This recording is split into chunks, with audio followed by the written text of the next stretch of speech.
What is the All-Star Race? Well, that's a loaded question.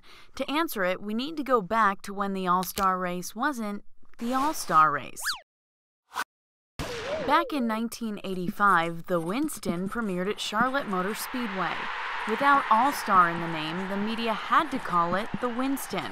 Like the name, the first format was simple. 12 racers, 70 laps, one mandatory pit stop. Things only got more complicated from there. Try to keep up. In '86, they ran 83 laps and moved to Atlanta on Mother's Day. Like many changes, it didn't last. Next year's edition returned to Charlotte and debuted the race's first major wrinkles, multiple segments and the Winston Open, a new 100-lap All-Star Race appetizer. At the start of the 90s, the segments were decreased to 2, until one hot night changed it back to 3, and threw in a field inversion for good measure. Amazingly, things stayed largely the same until 2002, when eliminations were introduced. Nextel took over in 2004, put the All-Star into All-Star Race, and eliminated the eliminations. '07 was crazy, adding the fan vote, 4 20-lap segments, plus a mandatory pit stop to determine track position. Oh, and the All-Star Race was also broadcast for the first time on Speed.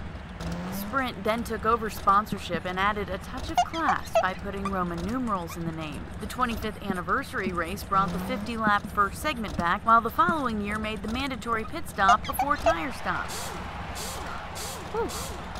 Which brings us, finally, to this year's edition. For the second year in a row, there will be 5 segments, 4 20-lap segments with a mandatory 4-tire pit stop right before the 10-lap shootout. The new wrinkle?